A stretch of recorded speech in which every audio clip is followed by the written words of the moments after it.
अस्सलाम वालेकुम, welcome back another video. आप देख रहे हैं क्रिकेट वाला। मैं आपको होस्ट अब्दुल रिजवी। आज हम बात करेंगे पाकिस्तान के कैंप के अंदर जो साजिशें करने वाले अनासर थे, आज उनका एक और मनसूबा बेनकाब किया। द न्यूज़ में एक आर्टिकल छपा है, उसमें लिखा हुआ है जो जो बैटिंग कंपनीज़ हैं, जुए वाली कंपनीज़ हैं, जिन्होंने PSL के अंदर भी कुछ फ्रेंचाइज जिसमें कोयटा ग्लैडिएटर्स, मुल्तान सुल्तान, कराची किंग और लाहौर कलंदर, इनके वो स्पॉन्सर थे। और बाबर आजम और जुबान ने इनके ख़िलाफ़ PCB को रिटर्न एप्लीकेशन लिख के दी थी, हम एज ए मुस्लिम हमें इन चीज़ों से गुरेज करना चाहिए। उसके बाद क्या हुआ, बैटिंग कंपनी के जड़ें पंजे ज़मीन में ज़्यादा गहरे थे, उन्होंने इनके ख़िलाफ़ साजिशें शुरू कर दी। द न्यूज़ में लिखा हुआ है, Babar Azam refuse 250 million rupees one. एक साल उन्होंने कंट्रैक्ट रिफ्यूज़ किया।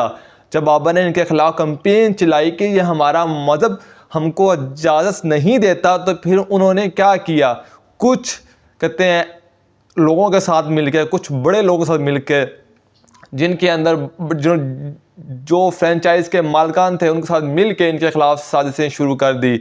स्पेशली कराची किंग जो स्पॉन्सर करते 1x बैट, आपने देखा होगा, वुल्फ 777, मुल्तान सुल्तान का जब रिजवान को पता चला तो उन्होंने उसको पहनने से इनकार कर दिया।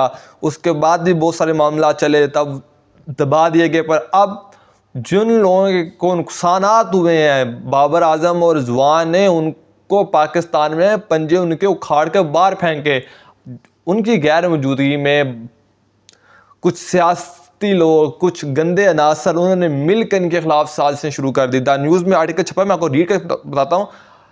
Babar Azam had refused to fill 250 million rupees yearly contract, 1 year का जो कॉन्ट्रैक्ट उन्होंने रिफ्यूज़ किया। और Mohammad Rizwan refuse 1 million rupees, एक ने 35 करोड़, एक ने लगभग 15 करोड़ रुपए रिफ्यूज़ कर दिए एज ए मुस्लिम। इन दोनों प्लेयरों ने एज ए मुस्लिम पाकिस्तानियों का सर फ़ख्र से बुलंद कर दिया, और हम लोग उनको यहाँ बैठ के उनके खिलाफ साजिशें कर रहे हैं। बाबर से कप्तानी ली जाए, रिजवान भी क्या बनते जा रहे हैं, वो जो कहते हैं ना, कुछ गंदे अनासर मिल कर TV न्यूज़ चैनल एंकरों में बढ़ के उनको वहाँ से फंडिंग हो रही है, और उस फंडिंग का उन्होंने फिर हक तो अदा करना है। इनके खिलाफ कंपेन जारी करनी है। PCB के अंदर कुछ सियासी लोग हैं जो बाबर के ख़िलाफ़ हैं, स्पेशली ज़का अशरफ साहब, जो बंदे की चैट लीक करवा सकता है। कुछ शर्म होनी चाहिए थी इनको, उन्होंने की नहीं शर्म करने के बावजूद इनकी शर्म आती है। ये खुद एक सियासी लोग हैं, किस तरह साजिशें करके चेयरमैन की सीट हासिल की,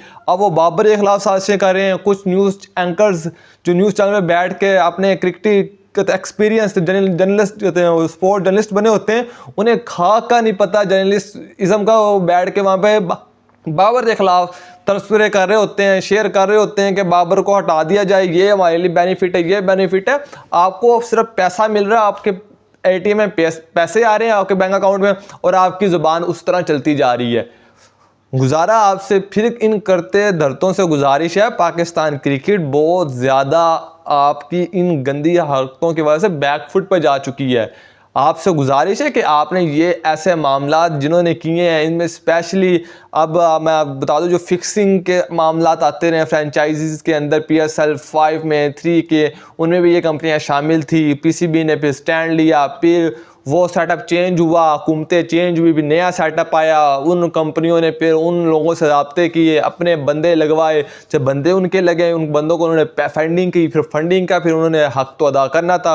उन्होंने फिर बाबर और रिजवान के खिलाफ और जो प्लेयर्स इसके खिलाफ मुहिम में जारी कैंपेन चला रहे हैं कि इन कंपनियों का कहते हैं पाकिस्तान टीम से नहीं स्पॉन्सर होना चाहिए। फिर जो उमर कलसन जो श्रीलंका में गए, कहते हैं बैटिंग कंपनी के कहते हैं उसे जुए वाले खान कहते हैं अड्डे पे गए, उनकी तस्वीरें वहाँ पे वायरल हुई, फिर उनको फिर हमने मीडिया डायरेक्टर लगा दिया। इस तरह के मामला PCB खुद करवा रहा है, अपने प्लेयर्स के खिलाफ खुद कैंपेन चलवा रहा है। इसमें स्पेशली ज़का अशरफ साहब इसको लीड कर रहे हैं। आपने इसकी एक छोटा सा मैं फिर बता दूं, पहले कहते हैं बाबर कहते हैं और जो हमारे चीफ सेलेक्टर थे इस्मामुल हक, उन्होंने टीम सेलेक्ट की। उसके बाद फिर वो जारी कर देते हैं प्रोमो, हम आपके साथ हैं। फिर क्या करते हैं, फिर बाबर की चैट लीक कर देते हैं। इस तरह के मामला खिचड़ी। आपको चैट लीक करने की क्या ज़रूरत पड़ी थी? आप तो सच्चे थे। इंटरव्यू देते हैं, कुछ मामला ऐसे निकलते हैं। इन गंदे प्रोपोगंडा की वजह से हमारी टीम का मोराल डाउन हुआ है। इस वजह से हमारी टीम की इतनी अच्छी परफॉर्मेंस नहीं आई।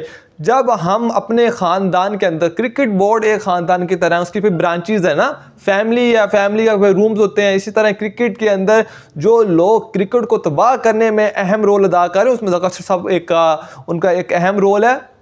अब उनको फिर 3 माह की एक्सटेंशन दे दी गई है, पता नहीं किस वजह से एक्सटेंशन दी है। आपको याद होना चाहिए श्रीलंका हारी है इंडिया से, तो जो है ना कहते हैं श्रीलंका का कहते हैं वजीर खेल, उसने सारा बोर्ड उखाड़ के पिछाड़ मारा। उसने चेयरमैन को वो कहा इस्तीफा दे, चल निकलता हो यहाँ से, पहली फुर्सत से निकल।